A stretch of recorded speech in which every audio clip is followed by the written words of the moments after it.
qui ont touché la France de manière très violente et qui ont impacté un grand nombre de Français. On va prendre la direction de l'Ardèche puisque nous sommes avec le colonel Vincent Honoré, directeur départemental du SDIS Ardèche. Bonsoir colonel Vincent Honoré, merci d'avoir accepté notre invitation. Je voulais absolument vous avoir ce soir pour faire un point sur la situation dans votre beau département mais qui a été fortement impacté. Racontez-nous, où vous en êtes ce soir? Alors, ce soir, on peut dire que la situation est en train de redevenir à la normale, même si toute la journée, nous avons poursuivi les reconnaissances et également dégagé les gravats et des tonnes et des tonnes de boue. Hier, c'était plutôt une phase aiguë pour les secours avec de nombreux sauvetages, puisqu'on en a réalisé à peu près une cinquantaine sur le département, et notamment appuyé par 4 hélicoptères, 32 sauvetages par des sauveteurs héliportés dans des conditions périlleuse et dangereuse, et un peu plus de 500 mises à l'abri sur tout notre département. Et la satisfaction, au-delà bien entendu des dégâts matériels qui sont réels et qu'on constate, notre satisfaction, c'est que au moment où je vous parle, nous ne déplorons aucune victime alors que nous étions dans des conditions météorologiques et un épisode Cévenol que nous n'avions jamais connu sur notre territoire.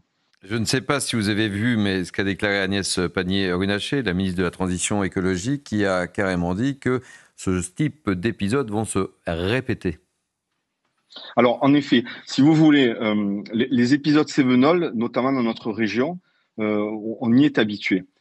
En revanche, ce qui interpelle, et on doit faire le lien évidemment avec le dérèglement climatique, c'est l'intensité du phénomène. On n'avait jamais connu une intensité pareille.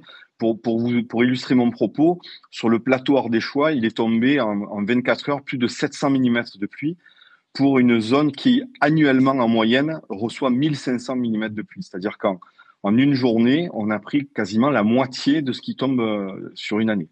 Et la fréquence de ces phénomènes, en effet, qui ont tendance à se rapprocher, à se répéter.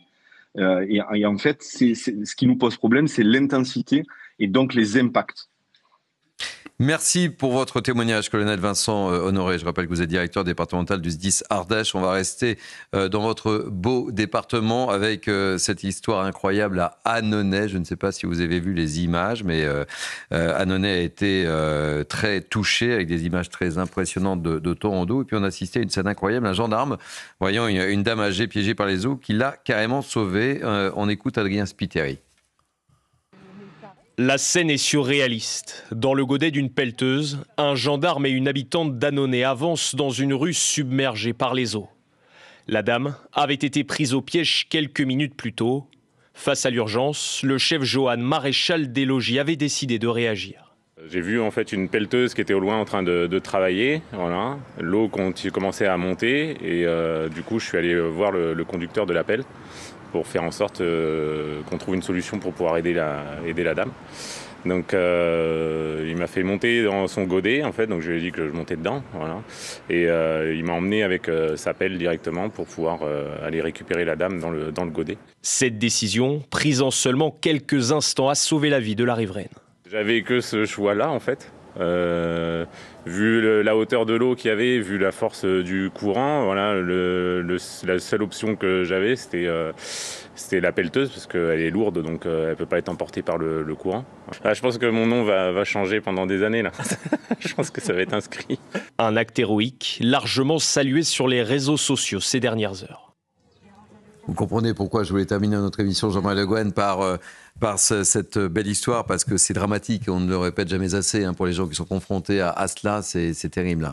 Tout à fait, il faut célébrer l'acte personnel de ce gendarme. Mais je voulais dire dans le même sens d'ailleurs, on a quand même en France, on n'a pas l'habitude de se flatter très souvent, nous, les Français. Mais surtout on a vraiment si je puis me permettre, des services. Voilà, on a je m'adresse à l'ancien ministre. Voilà, on a des services de protection civile dans toute leur diversité, les SDIS, les gendarmeries, les services de l'équipement, etc., qui sont tout à fait remarquables. Il n'y a quasiment pas de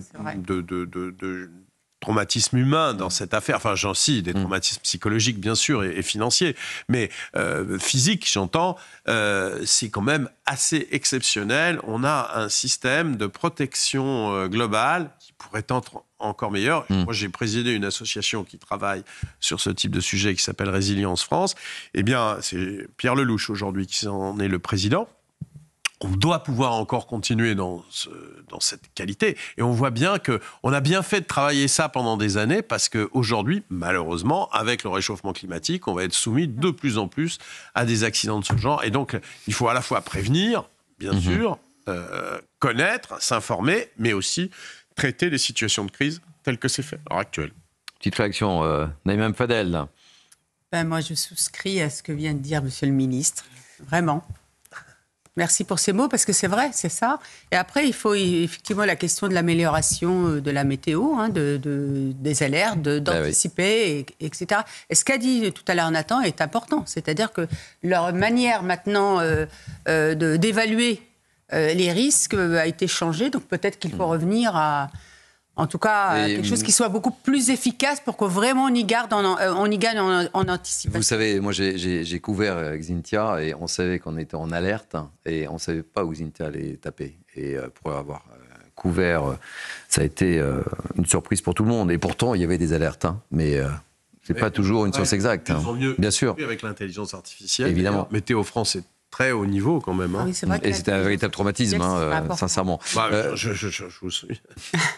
Véronique, le mot de la fin. Oui, juste un mot pour dire que, bien entendu, il faut être en alerte, mais les paramètres climatiques ne sont pas toujours gérables. En revanche, on peut être en alerte sur ce qui a trait à l'urbanisme. Les maires peuvent être en alerte sur le fait de ne pas construire n'importe où et n'importe comment, notamment dans des zones inondables. Je vous assure que c'est encore à la mode par les temps qui courent. Pareil, chaque habitant doit être en alerte et ne pas bétonner son jardin. Voilà, donc il y a quand même aussi des réflexes à avoir qui sont de l'écologie de bon sens. Alors là, nous avons affaire à une situation exceptionnelle, évidemment, mais qui est amenée à se reproduire. Donc, si tout un chacun fait attention, ça ira mieux. Eh bien, vous avez lancé l'appel. Et ça sera le mot de la fin, ma chère Véronique. Merci, mes amis, de m'avoir accompagné pour ces 2 heures. Merci à l'équipe qui m'a entouré pour préparer cette émission. David Boudet, Martin Mazur, Patrick Urban, Maxime Fer, Alexis Prince et Mickaël Dorian. Merci à la promotion. Francisca Bamélé. Merci aux équipes en régie. Réalisation, c'était Laurent Capra. La vidéo, c'était Philippe Gilbert. Au son, c'était Jean-François Couvlar. Vous pouvez revivre cette émission, bien sûr, vous connaissez le refrain sur notre site cnews.fr. Tout de suite, la suite de nos programmes sur Europe 1, Pascal Delatour-Dupin, que je salue, et sur CNews, Philippe de Villiers et l'excellent Elliot Deval. À demain, 12h pour Midi News Weekend. Bye bye, belle soirée.